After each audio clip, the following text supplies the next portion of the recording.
Yeah, on point like a number 2 pencil. It is the Sixers Talk podcast brought to you by Wilmington University. WilmU Works, Danny Pommells, Noah Levick, Ben Berry, live from Rivers Casino as we are one game away, 9 days from the season opener, preseason game number 4.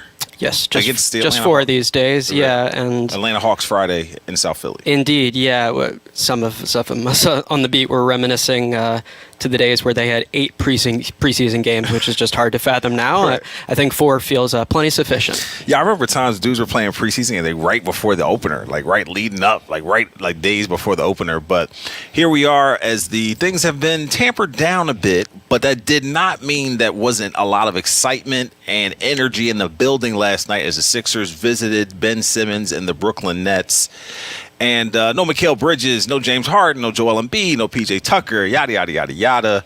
But the Sixers with a wire-to-wire victory, a lot of fast-paced, exciting up-and-down action, particularly out of the gate. But I want to go chronologically, Noah, as I am prone to do. Maybe that's my Catholic school upbringing. I don't know what it is. But you had planned to go to Brooklyn. Already were invested. I didn't ask you this before the podcast purposely, but did you go to shoot around? Sure. Okay, so you're up there early in the morning expecting Joel Embiid to play that night, and then you get, boom, this information that he's not playing, and you're going to have to wait probably until Friday. Hopefully, him and Harden will be their first time on the floor playing organized ball since losing to the Boston Celtics last year. So what was it like? You're in the arena, you found out like, oh, Joel's not playing. This all of a sudden takes on a lot different significance. Yeah, I mean, not our first rodeo with this kind of thing. So yeah, the Sixers had shoot around at Baruch College in Manhattan, and Nick Nurse was super straightforward the day before about Joel Embiid's expected to play. We've been doing a lot of live stuff. He looks good. He's expected to go. Right. And so you're like, oh, I'll get up early. I'll head over to shoot around. Yeah, I mean, shoot around's always useful, but I think, of course, if Embiid had played it would have had a little more juice. And look, like Nick Nurse has at times been a little vague on injuries, and certainly with James Harden, I think he's done his best to avoid specificity, except when it's necessary. And like that wasn't the case with the status on Embiid, who's the MVP of the league and the Sixers' most important player. So, yeah, that was surprising. However, nothing is shocking with this team. And unfortunately, with Joel Embiid, you have become accustomed to some scratches, despite it being forecast that he'll be good to go. And then as the day wore on, right, if we're going chronologically, you just got more and more scratches. So it started with 4 for the Sixers with Harden, Korkmaz, House, and then you got Tucker as well just a few minutes before tip-off, apparently with right ankle soreness for him. None of these guys seem to have significant concerning issues, but it was a very shorthanded game for the Sixers, and it was not the, wow, this will be really meaningful in getting a sense of what this team looks like kind of game that we thought it might be. But as you said, they did play very well, and that was, I think, a plus in addition to just the basics of getting that first preseason win under Nick Nurse's belt as the head coach of this team. Just to nip this in the bud a little bit, this team, Joel Embiid and James Harden, they led the league in assists, Harden to Embiid. So this isn't necessarily a duo that needs to get that much familiarity on one side of it, but we don't know what kind of version of Harden we're going to get. We don't know how he might incorporate with these other pieces. There's this push to have Tyrese Maxey prepared to run the offense and be more of the focal point if James Harden isn't there. How's the balance with that going as we approach this last preseason game and we're 9 days before the opener?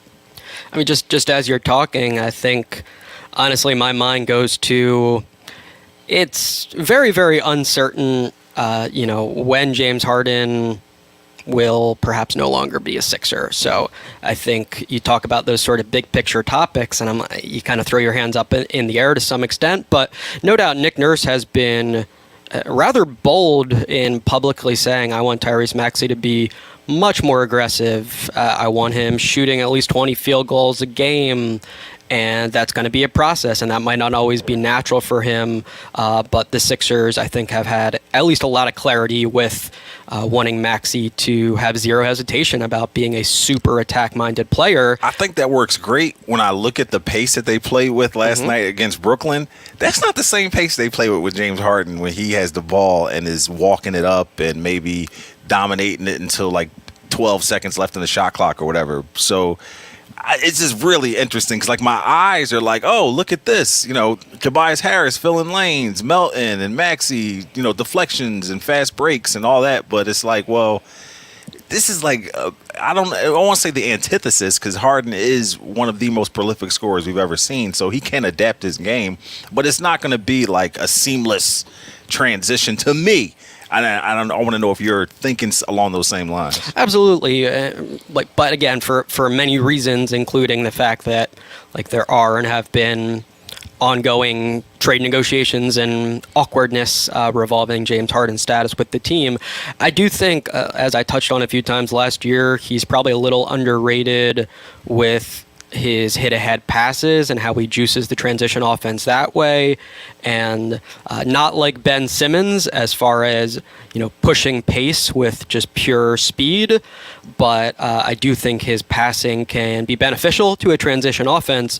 That said, absolutely his game is very much not about pace, and Tyrese Maxey is one of the fastest players in the league, and I agree with the general point that stylistically, if he indeed is going to be in the fold here, you got to imagine Harden on the court versus Harden off the court. There's going to be a real contrast. And that's often been the case, too, here with Joel Embiid, where the Sixers have played a faster pace without him and tried to, you know, be more athletic, be more varied defensively.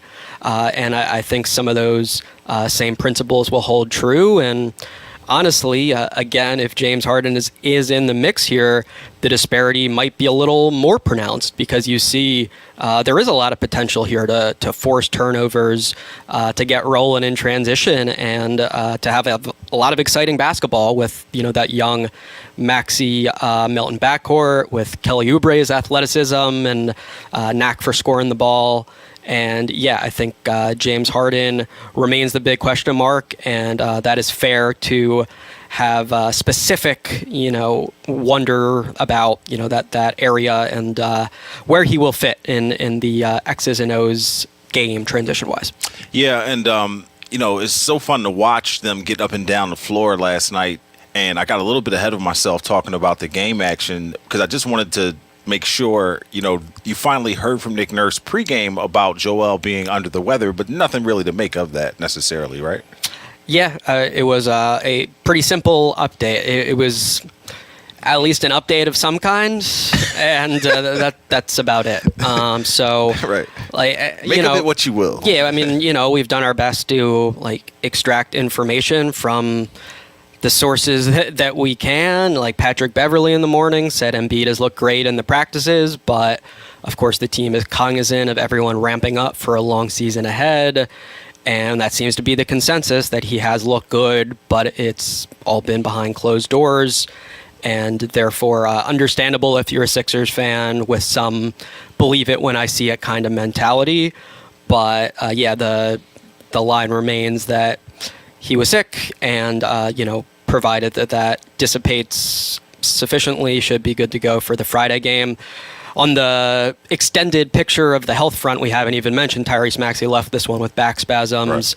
Right. Again, the word from Nick Nurse was that, you know, nothing to be concerned about there, precautionary measure, and the Sixers are definitely prioritizing game number one of the regular season, as they should, but it leaves them in a situation where we just have not seen anything close to full strength basketball quite yet. Yeah, and of course, not only starting the season on the road, but in Milwaukee, of all places, where it ain't going to be a slow ramp up to what this season is going to be. Milwaukee will be a daunting task on opening night for sure, October 26th. But they've already had their duo out there. We've gotten to see a little of the Giannis Lillard pairing, and they will most definitely be formidable and not an easy task for this defense. Yes, the consensus is that team will score a lot of points, and that Chris Middleton isn't even back yet. So that's worth noting as well. But we get to the action, they tip it up, and zoom, the Sixers are up 12-0. And it was just great to see,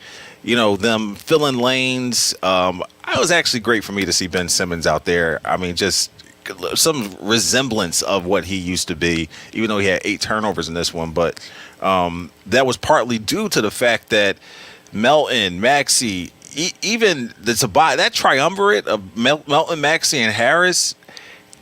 Listen, I mean, when Tobias, I always flash back to this Clippers version of Tobias that we've heard about. It's like a mythosaur, type of thing from Mandalorian. But, you look at, him filling the lane last night and putting it on the ground and getting to the cup and stuff like that. And you're like, listen, if some of that restrictor plate is off of him, maybe there's something there, because more of the edict with the Rivers regime was quick decisions, don't dribble too much type of thing.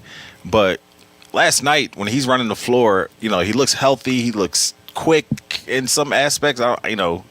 Maxey's out there zipping up and down, and Kelly Oubre's bouncing out the gym. So I mean, it's all relative, but I don't know. I enjoy watching those 3 guys get after it there to start the game. So yeah, I mean, Melton was awesome, and I think for me it was encouraging as far as backing up what he said on media day, which was, look, I dealt with a back injury for the large majority of last season, and I feel a lot better now, and I think I'll be more athletic and more productive in transition.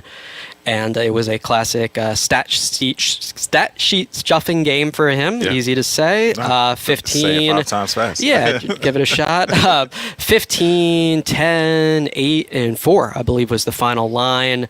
Put up a bunch of threes, which the shooting numbers weren't great. Yeah, but I think it's still a plus. The staff wants him to have a quick trigger. And to have some willingness to create his own shot here and there when it's appropriate. And I think his explosiveness was a plus from that game. And then, Tobias Harris was just very good on both ends. Didn't think he had a strong game in the second outing, but you saw he got up for the Ben Simmons assignment. Of course, with Ben Simmons, there are ways in which it's not too challenging to guard him. You don't have to be wary of the jump shot, but still, it's a big physical challenge. It's going to be grueling by the standards of a preseason game. You're going to have to hustle back a heck of a lot in transition. You're going to have to be active with your hands and not get deterred, when you are overpowered here and there. And I thought Harris was really strong across the board there defensively. And look, the results of the preseason games don't matter. We're not going to read into that very much. But I think it is a plus to have the key guys on the team that are playing at least setting a tone of we're not going to lapse at all as far as defensive effort. And that's what the head coach is preaching. And the leaders on the team, some of these vets like Harris, like Patrick Beverly, who we'll get to, definitely are giving, in my eyes, very, very good defensive effort by the standards of the preseason. Yes, you still see some slip-ups where they'll, lose a shooter in the corner. You see some miscommunications, probably some terminology breakdowns even still happening here and there. But I think there are some good signs. And just a game where they force 27 turnovers. Yeah, some of that's Brooklyn's sloppiness and Simmons still, adjusting to full speed, game action. But man, that's not easy to do, and a lot of that's a credit to guys like DeAnthony Melton and Jaden Springer, and I think everyone across the board caring a lot about defense in the preseason, and they will hope that carries over to some good regular season results. We know Nick Nurse, he values the possession game so much. He values transition. I don't think we can expect the Sixers to be like the Raptors, where they're, leading the league in defensive and offensive turnover percentage and also getting a bunch of offensive rebounds. But it is clearly an emphasis here that they need to get better in those areas, and they're capable of it. And I think at least, as far as what we've seen in the preseason, some good stuff with the Sixers' defensive effort. and doing a little better on the possession game area. Yeah, definitely want to parse things out a bit here in the podcast. We will definitely get to Patrick Beverly, and you have a great article up on the website, NBCSportsPhiladelphia.com, detailing some of his impact and interaction with the teammates and how players are valuing that. So we definitely want to save that for later in the podcast to keep people intrigued about how juicy things are with the Sixers right now, particularly with the energy Pat Bev is bringing.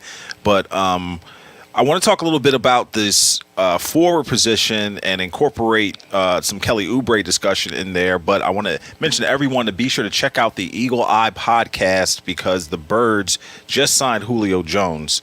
So it's not quite the Julio of Atlanta Falcons fame, but it is still a target and a viable weapon there for the Birds. So be sure to check out the Eagle Eye podcast for details on that with Dave Zangaro and Ruben Frank. People are excited, for sure. That got a reaction out of me. I'm sure I had a meme-worthy face there. Wow. I can't say what Ben Berry just put in the group text, but Ben said I can say.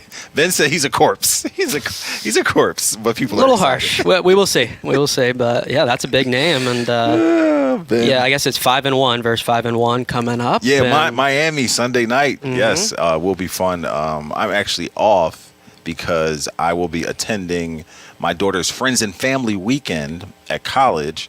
So coincidentally, it is a marquee, dynamic game I will enjoy watching from home, although I would enjoy watching any of the Birds games. But that is a choice one to maybe I think I might bring the grill out when I get home, because we'll get home kind of early Sunday, and I'll bring the grill out, and then game Sunday night. So put it all together. You got to stack it up a little bit, Noah. You know what I mean? But let's play some Bills really quick here on the Sixers Talk podcast. We'll come back, talk a little bit about this forward position.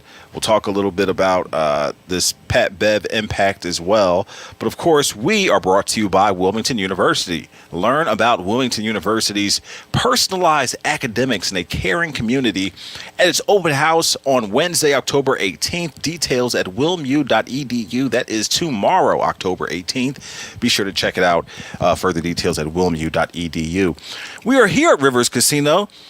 So we want to remind you, it is time to rush to new rewards at Rivers Casino. There's a whole new way for you to earn, redeem, and level up your rewards. Get your new Rush Rewards card and get more out of your game at Rivers Casino Philadelphia. Gambling problem? Call 1-800-GAMBLER. Well, I can guarantee that Pat Bev and the Sixers will be in a lot of headlines this season, I would imagine, just because of the intrigue surrounding what he can bring to this team, as well as the Harden, Embiid, Maxey factor. But he gets ejected from this game, but in a noble cause of sticking up for his teammate, Noah. You were there. Please shed more light on why this should not be perceived as Pat Bev, what the heck are you doing? It's a preseason game. Just relax, buddy situation. Yeah, I mean, I think everyone, needs to tone it down here and there. But yeah, no, I think I broadly agree. This was not an instance where Patrick Beverly was being entirely irrational and out of control. So Filip Petrusev, 2021 Sixers draft pick, big man, who's 23 years old out of Serbia, got an extended run in this game, and early in the fourth quarter, hit a three-pointer. Patrick Beverly was leaping on him like he hit a huge shot in a game 6 or something. Nice form too. That Petrusev 3 just really stroked it. He can shoot it. Yeah. I think he shot over a little tad over 40% last season on okay volume. So yeah, he's got the form for sure. Definitely a strength of his. So yeah, Beverly, super excited and supportive of his teammate. And then a few minutes later, things turn a little sour when Ben Simmons doesn't really seem to have a play on the ball and hacks Petrusev, who objected to that. Was kind of like that wasn't necessary and wasn't really a basketball play. In explaining it afterward, he said he stopped short of calling it a dirty play, but he just said he thought it was so unnecessary and he wasn't happy. So both players got technical fouls, and usually you'd move on, but Patrick Beverly, after subbing out of the game and situated on the Sixers bench, still apparently had a thing or two to say to Ben Simmons and felt it necessary to defend his teammate. Were you within earshot of any of what he had to say? No, I did not hear what he specifically said, but it did seem, based on Nurse's recollection and then also Petrushev, that it was basically saying to Simmons like that in his mind that was a BS foul and wasn't a clean play essentially. Pretty quick whistle and ejection signal from the referee. Yeah, there might have been a magic word or two, you would think, and it wasn't a straight ejection. It was just so happened to be his second technical foul. But Nurse said, it's a sign of camaraderie and supporting your teammate. And a larger example of what, I don't want to give away everything in Noah's article, but some of what you outlined in the article is his interconnectivity with this team, and it showing out in that example right there.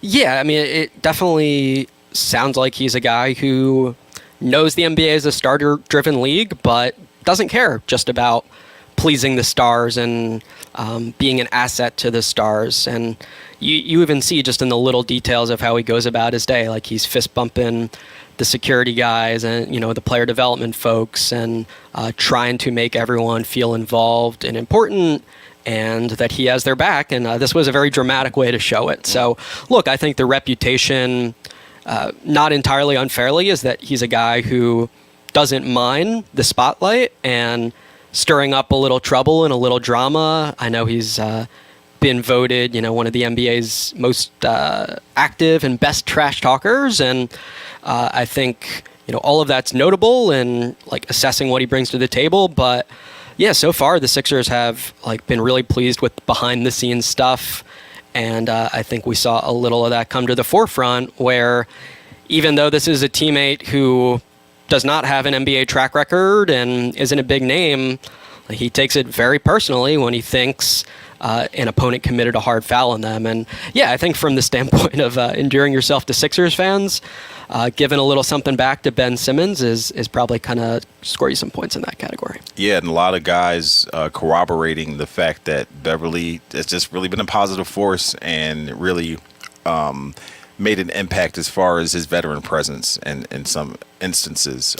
Yeah, and look, the Sixers don't need tons extra in the veteran department. They've got a few guys with wisdom from NBA years, and PJ Tucker, Danny Green, Beverly. But I think there is something to be said for on the court, like having a ball handler who knows how to organize an offense, has been in high pressure settings before, and just has a knack for how to manage a game, when to apply more pressure defensively, when to ease off half a gear.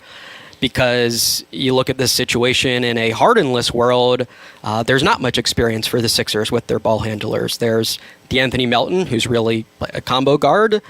There's Jaden Springer, who, as we've talked about, is not a conventional ball handler. And then you have Pat Beverly, who has many reps under his belt. So I think that's a good thing there as well.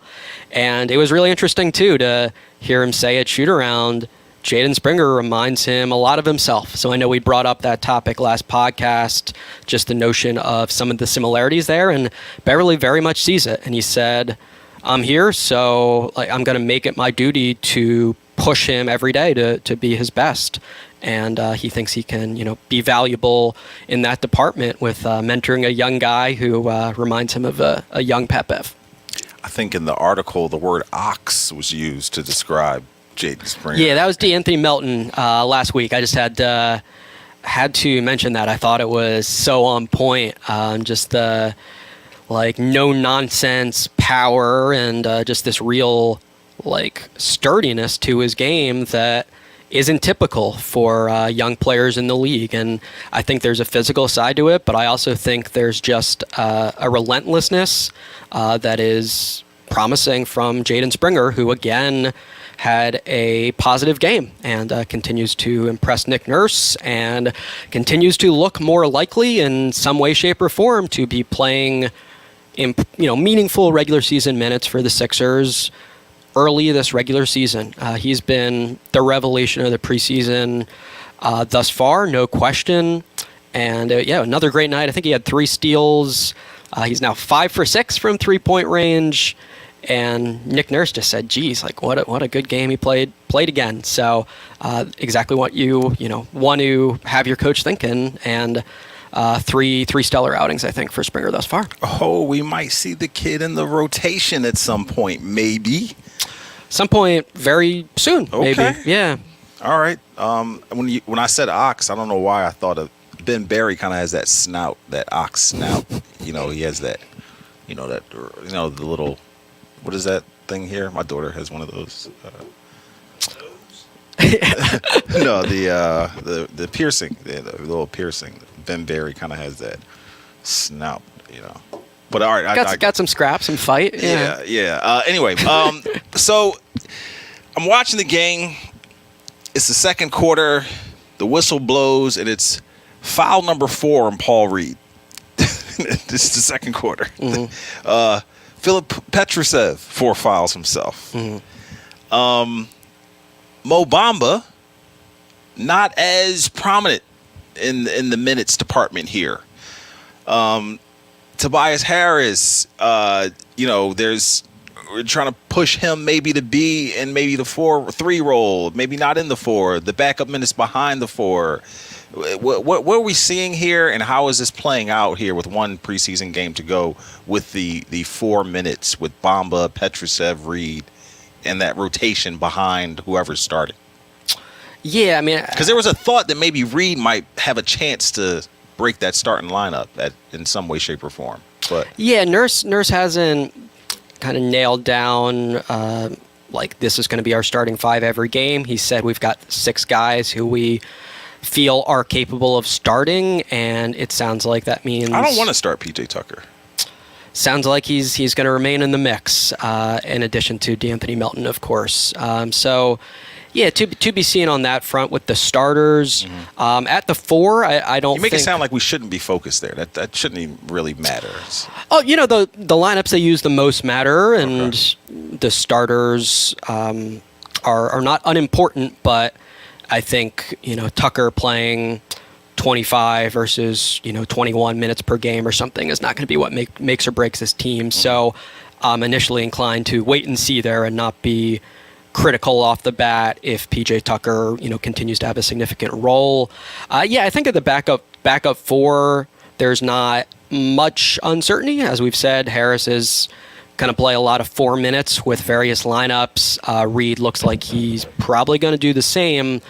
I think what's intriguing and unsettled is the backup 5. So again, you expect Reed to feature there, and then should we look at Petrusev as a 5?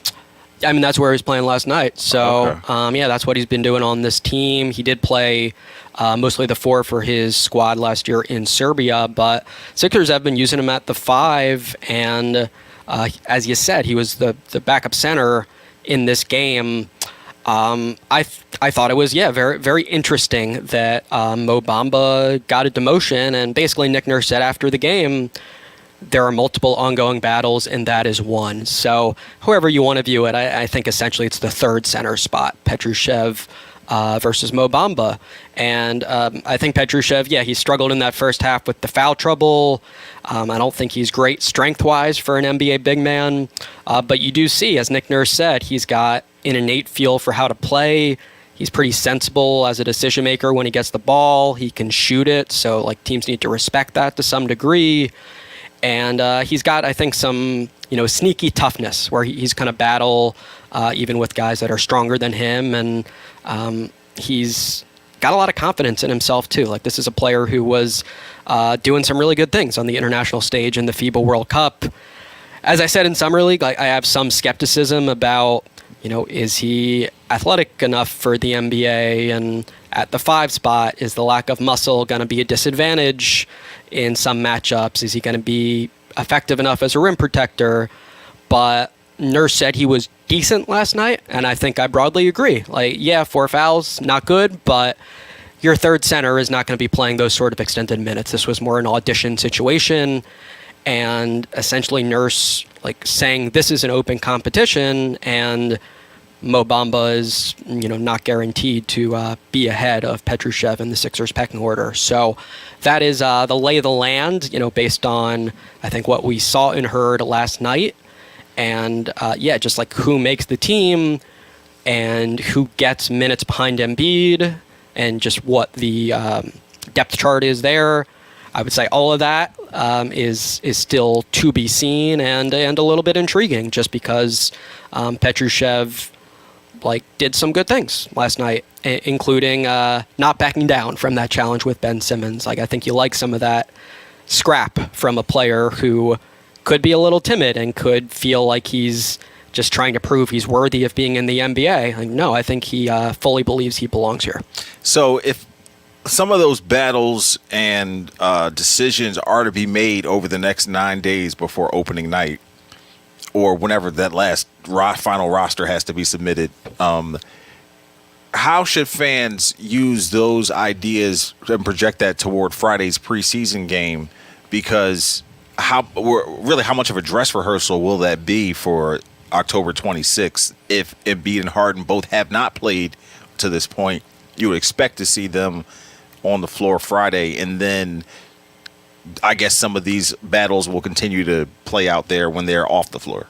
Yeah, I think my gut feel is if those guys are indeed active, it'll be a priority to get them, decent minutes, 25, 30, you would hope. But I think we have seen a lot of Paul Reed, so that might be a situation where Paul Reed might even sit or might play limited minutes so that there can be greater opportunity to again evaluate Petrushev versus Bamba. I think it would be fair enough if Mo Bamba did not only play 6 minutes in that game. Yes, I think he was rough overall in the first 2 preseason outings, but now, as I see it, Petrushev showed a bit of what he can bring to the table, and now we have one more game, and maybe those guys, square off internally to some extent, in the preseason finale. But I think I was not honestly expecting heading in for it to be a Philip Petrushev night.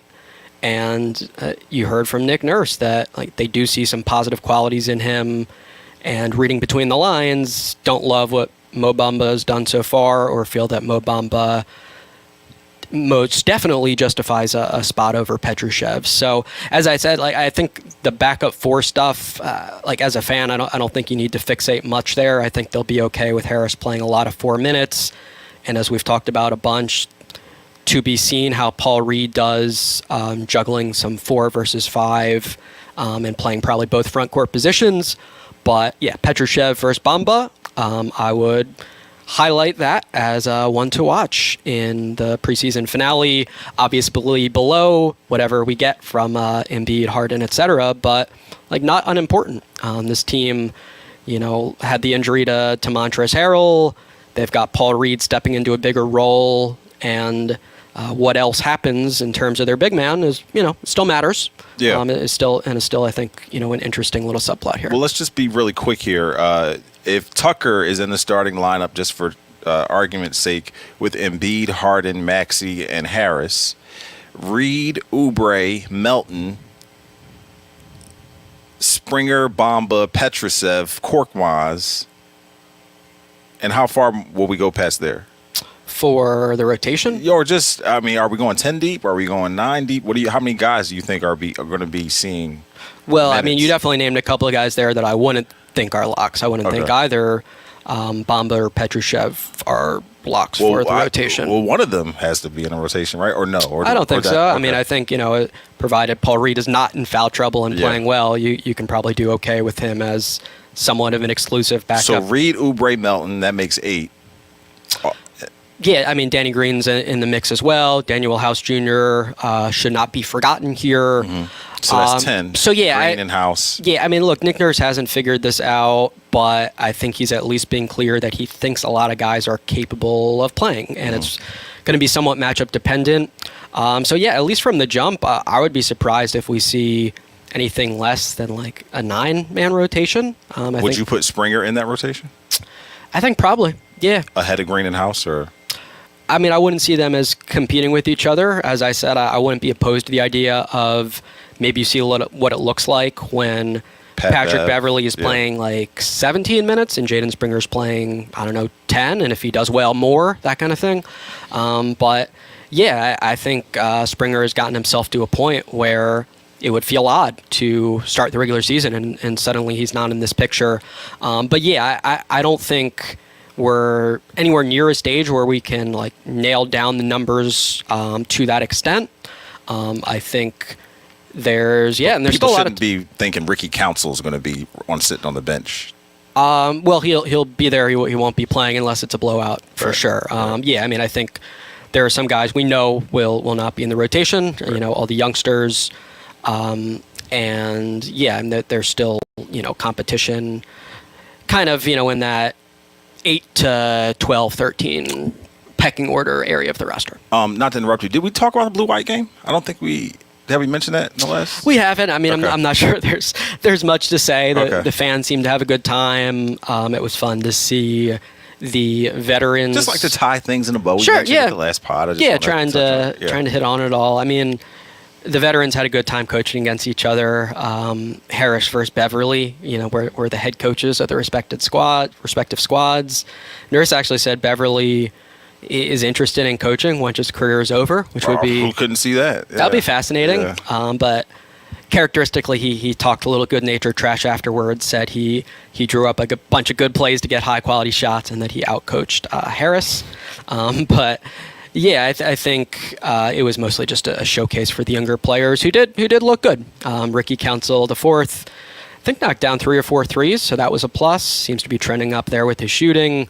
And, it was a good time had by all, but as far as what it means for the Sixers and the regular season, all of the aforementioned content is a little more important. Yeah, and we are approaching that quickly here, 9 days until opening night in Milwaukee, and the drama doesn't dissipate from here. It only grows, and it will be fun to see how things play out here over these next few days, as well as on opening night. Be sure to check out Noah Levick's work on NBCSportsPhiladelphia.com. For our producer, Ben Barry, I'm Danny Pommells. Thanks for watching and listening to the Sixers Talk podcast, brought to you by Wilmington University.